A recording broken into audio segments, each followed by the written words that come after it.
নমস্কাৰ, মই দিগন্ত ভাইটি।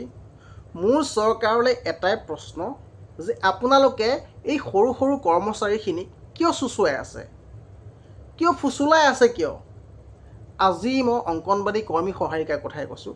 তেওঁলোকে যদি আজি খং কৰি দৰমহা নিদিয়াৰ ফলত তেওঁলোকে যদি অংগনবাড়ী কেন্দ্ৰ যদি এৰি দিয়ে কি হ'ব? সেই কণ কণ মইনাকেইটাৰ কি হ'ব? কণ কণ মইনাকেইটাৰ জীৱন কি হ'ব? তেওঁলোকে পঢ়িব কেনেকৈ? যিহেতু তেওঁলোকে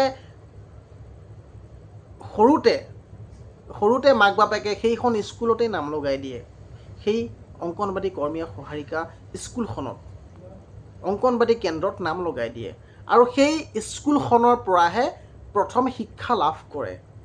গতিকে সেই কণ কণ মইনাকেইটাৰ মুখলৈ চাই আপোনালোকে দৰমহাটো বঢ়াই দিলে কি হয়?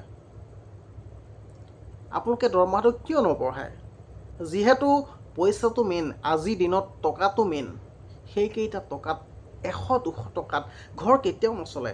আপোনালোকৰ কথাই কৈছোঁ যে চৰকাৰী যিখিনি কৰ্মচাৰী আছে মেইন তেওঁলোকেতো বহুত দৰমহা পায়, হয়নে নহয়? কিমান দৰমহাতে এদিনত 1000 টকা 2000 টকা ইনকাম, 3000 টকালৈকে ইনকাম। গতিকে সিমানখিনি সেই মানুহখিনিয়ে কেনেকৈ চলি আছে আৰু এই সৰু সৰু কৰ্মচাৰী মানুহখিনিয়ে কেনেকৈ চলি আছে অকণমানতো চিন্তা কৰক।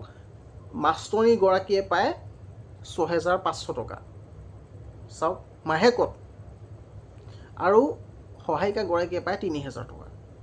কেনেকৈ চলিব? ঘৰখন কেতিয়াও চলিব নোৱাৰে।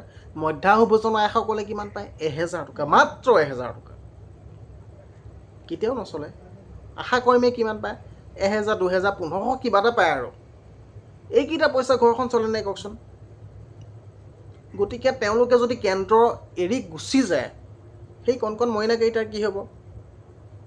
বা আশাকৰ্মীগৰাকীয়ে যদি কামটো এৰি দিয়ে, সেই গাঁৱৰ প্ৰেগনেঞ্চি মানুহগৰাকী কি হ'ব? অৱস্থা কি হ'ব? আৰু মধ্যাহ্ন ভোজনৰ আইসকলে যদি ভাত বনোৱা যদি এৰি দিয়ে, তেওঁলোকৰ সেই কণ কণ মইনাকেইটাক কোনে ভাত বনাই দিব? চৰকাৰে এইটো চিন্তা কিয় নকৰে? মই ভাবি নাপাওঁ এইটো চিন্তা। মই চৰকাৰক এটাই অনুৰোধ কৰিম যে সোনকালে তেওঁলোকক দৰমহাটো বঢ়াই দিয়ক। তেওঁলোক বহুত দুখত আছে, বহুত দুখত আছে, মই জানো বহুত দুখত আছে। কেতিয়াবা কিন্তু কেন্দ্ৰ এৰি গুচি যাব, আপোনালোকে তেতিয়া গম পাব চৰকাৰে। কাৰণ মানুহৰ মন, ৰাইজে বোলে নখ জোকাৰিলে নৈ বয়, ৰাইজে উঠাবও পাৰে নমাবও পাৰে। গতিকে সেইটো কথা চৰকাৰে চিন্তা কৰি চোৱাটো উচিত, মই সেইটোৱে ক'ম শেষত। তো বন্ধুসকল, আজি ভিডিঅ'টো ইমানেই আছিল। আৰু আপোনালোকে যদি মোৰ ভিডিঅ'টো চাই ভাল পালে লাইক কৰক আৰু কমেণ্ট এটা কৰি জনাওক যে ভিডিঅ'টো কেনেকুৱা পালে। বন্ধুসকল, আপোনালোকে যদি মোৰ ভিডিঅ'টোলৈ নতুনকৈ আহিছে ছাবস্ক্ৰাইব কৰি দিব নাপাহৰিব। আৰু নেক্সট ভিডিঅ' আকৌ লগ পাম বন্ধুসকল। আজিলৈ ধন্যবাদ। জয় অসম।